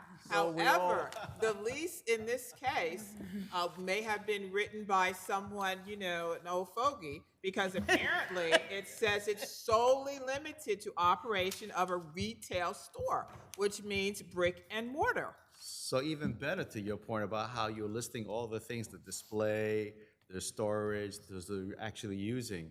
Well, Section R says the premises shall be used solely as and for the operation of a high-end, high-quality retail store selling and displaying apparel. It's not selling or displaying. So that if you lose one, you're not actually being able to, you're not doing what the lease is saying you can do. It's selling and displaying. It's not saying selling or displaying, because if it's disjunctive, your argument would be very persuasive because, hey, judge, they're displaying their stuff, so therefore it's a use. Therefore, you know what? It's an operation.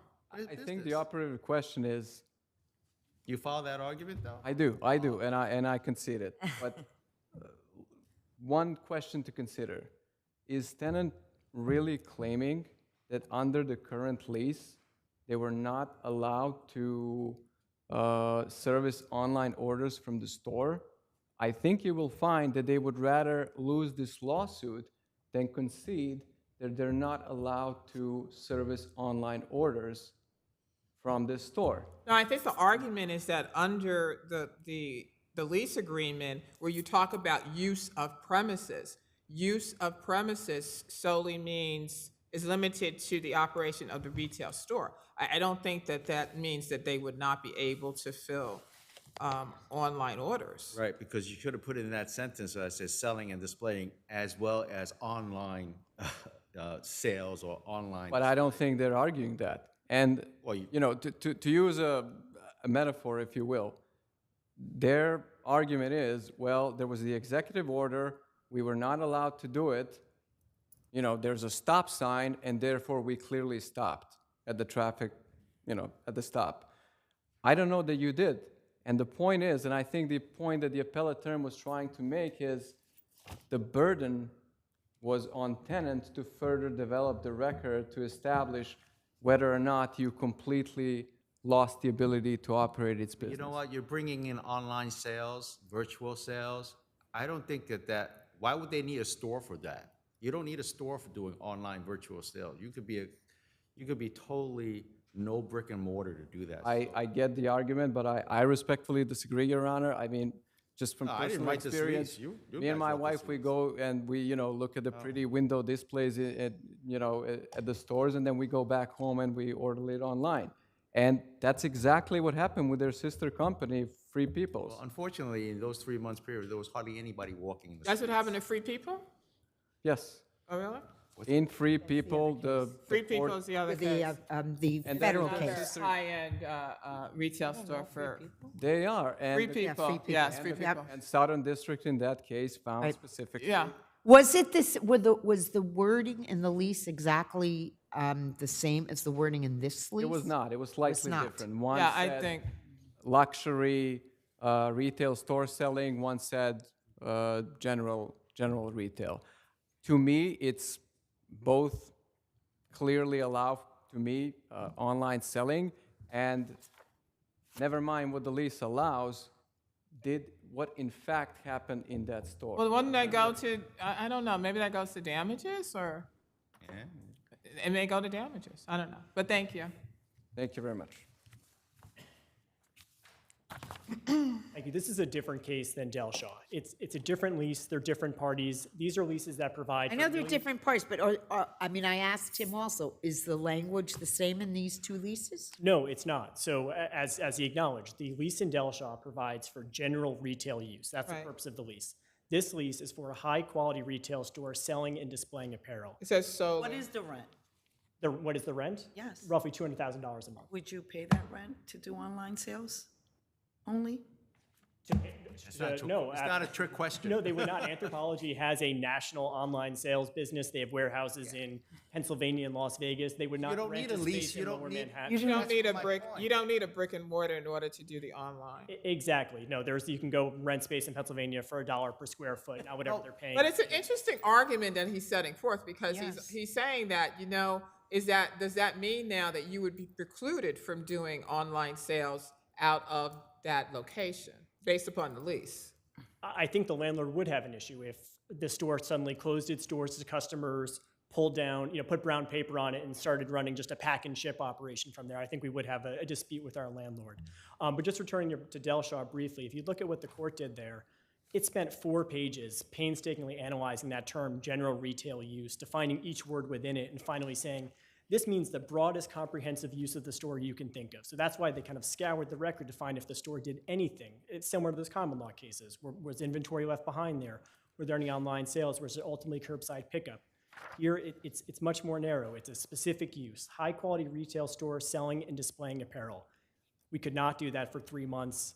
This is a situation that the parties foresaw, they contracted for, and were entitled to the remedy that we negotiated for, which was the temp. That store didn't have furniture as well? Did it have furniture? Furniture, only clothing, apparel? Free People is another apparel. No, the Anthropology. I'm actually not aware of whether, I think they can technically sell home goods. I don't know whether they do. Yeah, they do. Right. They do. They sell furniture. Thank you. I know. Thank you, Your Honor. It was a statement. Interesting argument. Taylor v. NYC Housing Authority.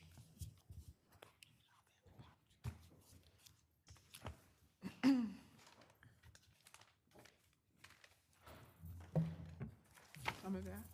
I thought she was coming back. Yes, she is. May it please the court, my name is Daniel Kotler from Lester Schwab, Katz and Dwyer on behalf of defendants appellants. I think the case is fairly straightforward. Plaintiff testified, and this is the crux of plaintiff's argument, I think. Testifies, she comes out of her apartment, she slips on something, she falls, she goes downstairs, she sees her husband at some point in time, and her clothing is wet. He testifies that he had come out prior to her leaving the apartment. He also saw that there was some wetness or whatever on the floor as well. I would clarify that I think that's basically. That was the Reader's Digest. Yeah, I would have to say, as I believe we had from the side, the comment, plaintiff's husband didn't actually see. He says he thinks He said he heard splashing. Right, when here he it's walked by. splashing, here We it's don't know what that splashing, was. right. But And- here's the issue. Your representatives, your representatives say there were no complaints, no, but there are no records as to cleaning the hall, mopping the hall, nothing. No repair records, no cleaning records whatsoever. And the porter and the super didn't see the area. I can say there are many cases in which I wish there were better records of inspections. You got nothing. In this part, But you have nothing. I mean, sometimes a porter will say, well, yeah, every day I mop the floor, you know. You got yeah, nada. Nothing. lack of being unable to prove the lack of constructive notice or lack of notice doesn't make my motion for summary judgment fail because there are other elements. What other elements? And my case here, my argument here is based on plaintiff's inability to show causation. If there wasn't something that caused the fall, then our not having notice of it isn't even really you can't have notice of something that isn't there. But why isn't the plaintiff and her husband's testimony about water, I mean, he said he thought he splashed through something. She said she fell, she didn't exactly see the water, but when she got downstairs, her husband said, oh, your clothes are wet, you must have, and she said, oh, I must have fallen on water. Why isn't that at least enough to raise an issue about there being water in the hallway?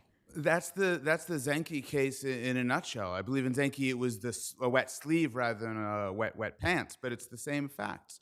Where she found later that there was some moisture on her clothes, but that's not enough. But the husband's testimony, because he had just left a little bit before her, and he also thought he said something. So isn't those two testimonies enough? He said he heard splashing and that he had complained about the water. Right. He's also testified as to the splashing when he went out. He also said he had previously complained about water in the hall. Those are two separate points I'd like to take separately, and I recognize my time is running low, so I'll try to answer them quickly. In terms of the splashing, I'll do them the other direction. In terms of an alleged recurrent condition, we have Gordon v. AM&H. The mere fact that something recurs doesn't mean it caused this particular accident.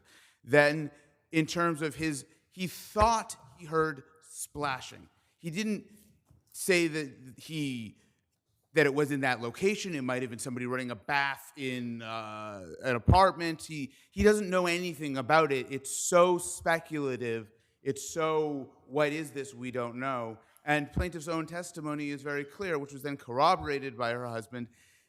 They based this on, my clothes were wet, so after the fact, we concluded this must be it. But counsel, you're stating that there's nothing in the record to show causation. If you have, again, the plaintiff stating that she slipped on some type of water or what have you in the hall, her husband saying, yes, there was water in the hall, why would that not be enough to sustain causation, to show causation? I want to go directly to her testimony. I think this is plaintiff's strongest point. Plaintiff testifies, she is asked what caused you to fall, and she says, water. She does testify that. But that is a naked conclusion. And when she is asked more questions about that, did you see the water? How do you know that? What's the basis for your belief that that's water? She says, I didn't see anything. It must have been behind me because I didn't see it. And then later she says, well, I actually didn't have any belief at all until afterwards we saw that my clothes were wet, and that's how we came to that conclusion. So her own testimony puts this exactly in line with Zenke. It's just wet moisture on her clothes after the fact. But she said she slipped on something. I mean, at first she said she slipped and fell on water. 10 or 12 steps, looking straight ahead when she slipped and fell on water. Later on, yeah, she does say her pants became wet, and then she says, I slipped on water or something. Correct. She tries to say, oh, well, I didn't know exactly what it was, but the basis for her belief that she slipped on, whether it's water or some other substance, is her testimony establishes that was only because they came to that conclusion later because her clothes were wet. And that's, I believe it's 383 or 384 of the record I quoted in my reply lays it out precisely. It's in the moving appellant's brief as well. So her own testimony establishes that as a conclusion. Thank you. Thank you. Adam Lipselter for the respondent plaintiff. May it please the court. My client has been clear, as was the testimony of her husband. It wasn't that she wasn't sure that water caused her fall. Her initial testimony in her 58, which is very clear, is she wasn't sure what the source of the water that caused her fall. When she was on the ground, she testified that she saw water behind her. It stands to reason that if she had seen the water in the hallway prior to falling, she wouldn't have walked through the water and she wouldn't have fallen. In any event, the lower court found that there are issues of fact in dispute, and that's why the lower court stated that the summary judgment was denied. My client has shown that the cause of her fall was the water liquid on the floor. She also established through both her testimony and her husband's testimony that they had made prior complaints of this very condition. Both of them had complained. That is correct.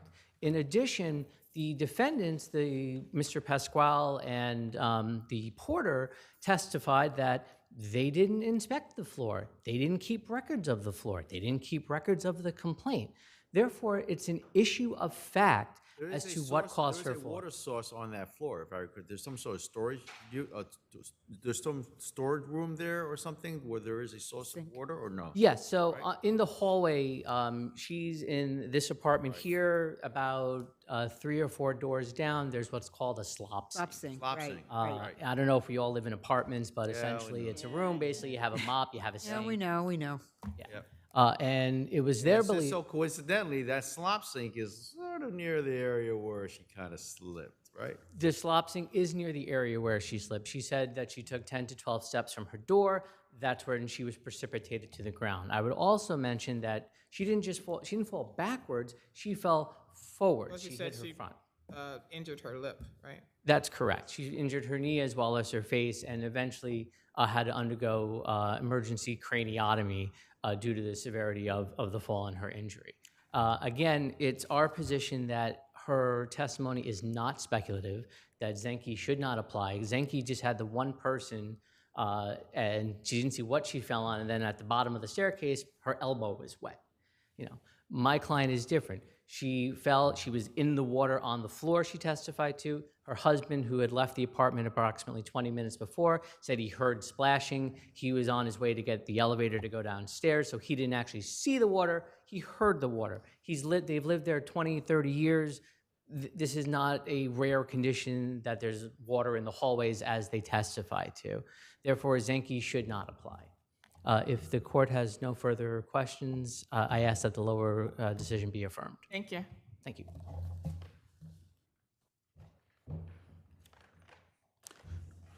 Plaintiff's counsel said that plaintiff saw water behind her. That's not an accurate description of the testimony. Plaintiff said she fell, she didn't see water in front of her, and she said the water was behind her. She didn't say she saw it, she just... Isn't that what you're pointing out? And I said this earlier, this sounds like more of a jury question than for us to decide, right? I mean, it's not a clear, straightforward, you know, that's okay, as a matter of law, we can rule in your favor. I mean... The problem with that position is, and I understand summary judgment is a harsh remedy and all of that. Well, no, not in even, this but you case, gotta I think prove it. when the evidence shows that a jury would have to speculate, that would have to be the basis. How is That's how is speculation when all you got for this purpose of this motion, they got to raise a factual issue. You got a slop sink near where she fell. You got 2 guys on your side who didn't inspect or had any Keep any records. records of what's going on that floor where that slop sink is. And then you have the testimony of the plaintiff saying she fell forward and then noticed something in the back. I mean, a lot of this all sounds like a factual issue here that, you know, assuming you demonstrated prima facie, they've raised the factual issue, no? Well, 2 points to respond to in that. And in terms of the presence of the slop sink on the floor, then everybody would always be liable. The mere fact that there's a sink on the floor doesn't mean Your super or your porter said every Monday, Tuesday, and Wednesday, we go to the slop sink, we make sure that there's no leaks. We check every AM and every PM, and there's never Right, any and your leaks, people- we would be in a different place. Your people did say that they had no recollection of any complaints or anything or leakage from the sink, but again, no records as to anything as to the sink or anything of that nature. And I would love to have a case based on notice. I am not making that case for all the reasons Your Honors have said. Right. I'm making a case based on causation, and she didn't testify that she saw water. She testified she doesn't know what caused her, and she only came to that conclusion because after the fact, her pants were wet. There's And that's nothing not- to establish where that moisture came That's from. not unreasonable that her clothing is wet if in fact she slips on water. But there's nothing to establish that she slipped on water other than her clothes being wet. And that's the Zenke case, and that's that pattern that goes. Since I'm running out of time, You ran out of time. You ran. You're not running, you ran. But thank you both. Thank you very much. We have the briefs. Thank you. Thanks. Yes. Metropolitan, Thank you, Your Honor. Metropolitan Transportation versus Westfield Fulton. That was fun. You're on top.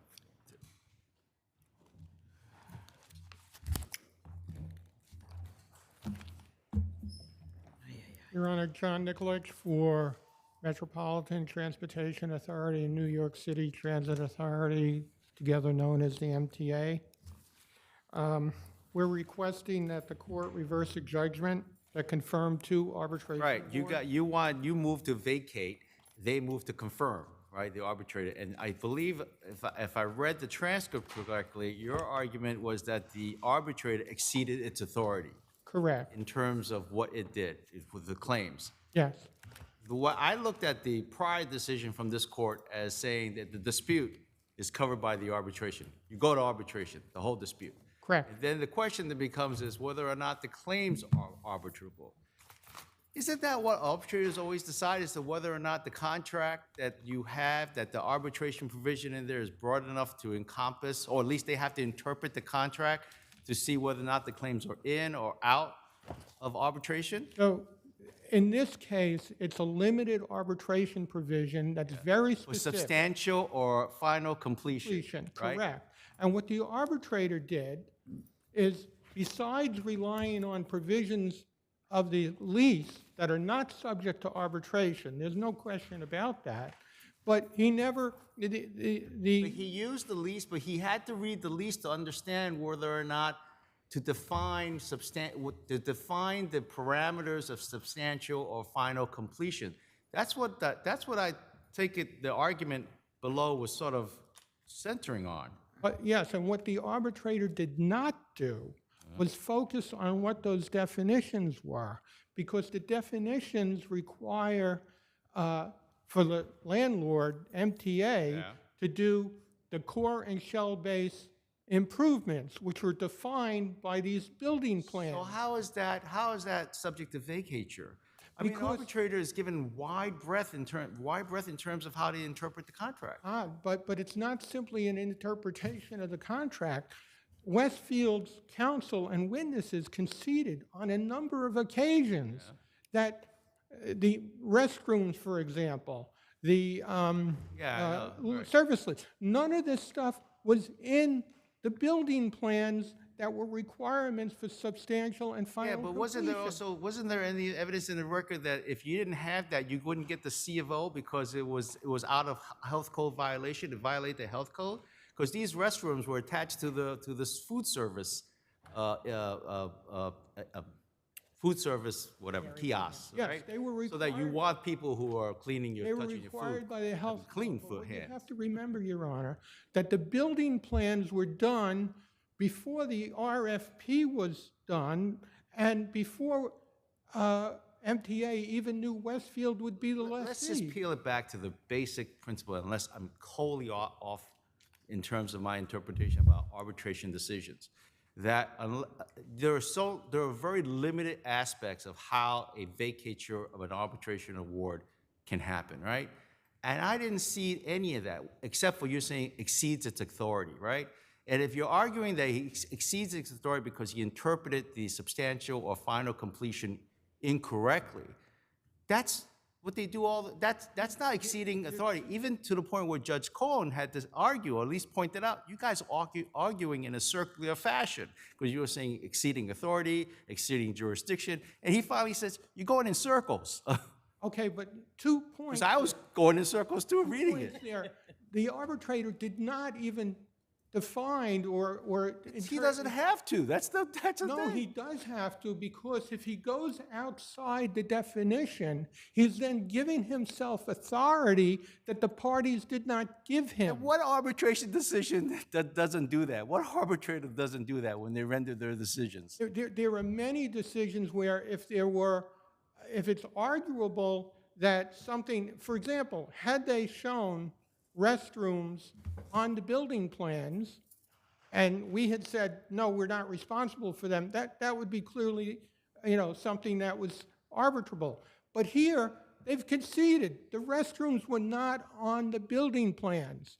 So, and if the definition requires substantial completion and final completion to be pursuant to the building plans, and it's not there, how do you put that responsibility on the MTA? And for another example, the Corbin building.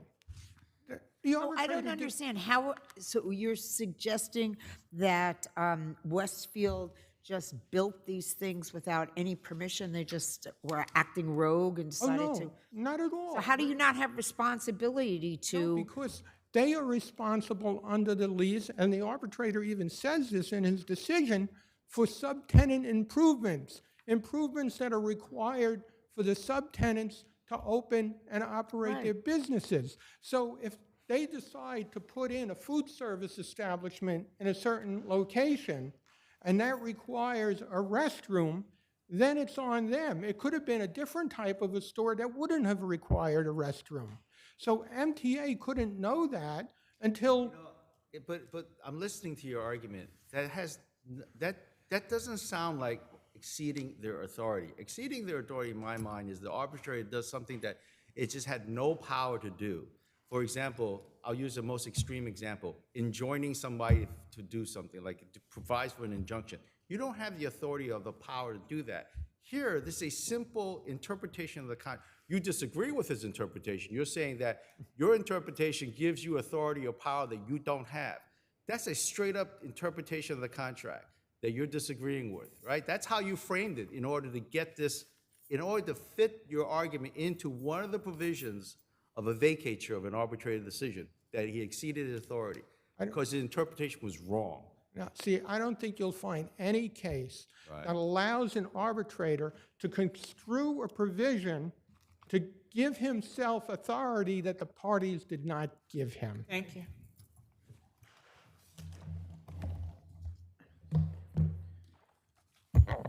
May it please the court, Harris Kogan of Blank Rome, together with my colleague Gregory Cronin.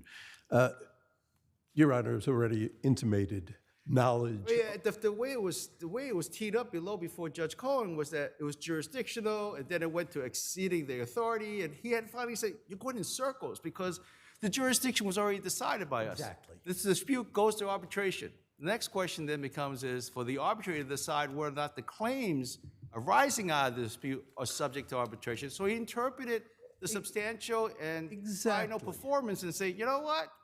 It falls into that. 360 pages of post-hearing. So what about your adversary's argument that he seems to be pressing upon, that you were putting, that they wouldn't have even be able to have some of these things on their plans because they didn't know it was a store, and so those were things that they should not be responsible for? There are exhibits. And was the arbitrator abuse his discretion or go above what he was entitled to do because he found that they were responsible for those things? I mean, that's what he seems to be harping on, and I... That has to do with the public restrooms, or I should say the restrooms are... The lease has exhibits which talk about the type of stores that would be there. Food service stores in a mall was listed throughout this lease. The whole concept of there was going to be a food level. And the responsibility of building all of this was MTA's. And they built everything. The only thing we were responsible for were the interior stores of the subtenants. That was our construction. From the walls in. From the walls in, exactly. From the walls out was theirs. And they built something with the walls out that didn't have bathrooms, that were required by code in order for the for operation. Get the C of O. You're not going to get Exactly.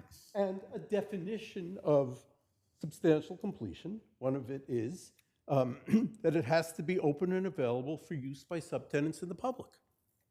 If you don't have the restrooms that are required by code, you can't open for the subtenants in the public. That's just one example.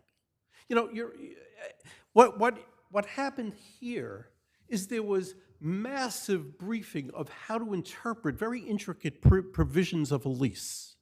And I'm just going to quote from Judge. But that's what I was getting at. I mean, when you have to interpret the contract, someone's not going to be happy, right? Exactly. And the arbitrator, as far as I understand the law and our precedent, is that they're given free rein in terms of interpreting that contract. And that's not, if they get it wrong, and they give more relief than they should have, if one side arguing that, that's not a basis to vacate. Correct. That's not a basis to vacate. That is exactly correct. And to couch it in terms of saying that gave them more authority or exceeded their authority, you can say that about any interpretation of a contract. Exactly, Your Honor. Exactly. You know, I want to just quote Justice Cohn's interpretation, his decision. He said, quote, "This was an extremely thorough, meticulously written, carefully planned out, and executed decision by an experienced arbitrator who clearly knew what his role was, I think, at each step of the way. I do not think I come close to seeing in this record sufficient grounds to vacate this arbitration award." That's what Justice Cohn said. I can go through other quotes of Justice Cohn. Because the bottom line is, as Your Honor pointed out, The standards are very tough. interpretation of these provisions was within the province of the arbitrator. Every interpretation can be argued as being exceeding the arbitrator's Exactly. authority. It's circular, as Justice Cohn said, as Your Honor said. Okay, because first. if you want to say, you know, the Court of Appeals, this court has said, as long as there's a colorable justification, as long as it's plausible. Well, he's saying it's not plausible because he didn't agree with me. It's not colorable justification because he didn't agree with my justification, with my interpretation. The interpretation, the application of the law, I mean, the law is clear that even if there is a misapplication of the law by an arbitrator, that's not reviewable. The only way they could have a colorable argument or a colorable basis to get this vacated is to say that there was exceeding their authority. That was it. Any other argument would have just failed flat out. So the question is, did the arbitrator exceed his authority? You know, unless the arbitrator put in the award saying, you, MTA, also, by the way, have to construct a building next door for the contractee here that's 30 feet high, and that's not what happened here. This is all within the confines of the contract. This is what the arbitrator found. It is clear that MTA breached its express contractual obligation under Section 3.1 of the lease to diligently pursue substantial completion and final completion of landlord's work. MTA failed to deliver the premises in tenant-ready condition as required for substantial completion and final completion. End of story. So I submit respectfully that there is absolutely no basis to vacate this award, and the award should be, you know, there should be an affirmance of the decision below which confirmed the award. Thank you. Of course, we vigorously. So, counsel, could you just give me one example of how the arbitrator exceeded his authority in this case? Just one example. Another example is this service lift that was that Westfield wants built. It's not on the building plans. Substantial completion and final completion are improvements that are on the building plans. This is not on the building plans, yet the arbitrator is putting that responsibility on us. So he's exceeding his authority there. It's really a subtenant improvement, which the arbitrator said in his decision, subtenant improvements are responsibility of Westfield. So when he made that point that you just made about that lift, did he give a basis for saying that, or did he just says, you're responsible, MTA, for the levy? He didn't really give a basis. That's the whole thing. But it When seems he like does- you're disagreeing with the interpretation of the arbitrator to certain things that he was considering as, and I don't know if that rises to the level of acting outside his authority. Right, because you seem to be disagreeing with the definition of, or what constitutes a subtenant responsibility under the agreement. I'm not even going there because subtenant improvements are not subject to arbitration. What I'm saying is what is subject to arbitration is very limited. What's substantial completion and final completion. And that's what's on the building plans. And these items are not on the building. Your dispute, the bone of contention is included within the substantial and final or instances that you don't believe you had to pay for it. That's what you're arguing. The arbitrator put into those categories, or put into the substantial final completion costs that you shouldn't have had to bear. That are not on the building. Right, that's your argument. One final example. No, that's enough, but thank you so much. Thank you both.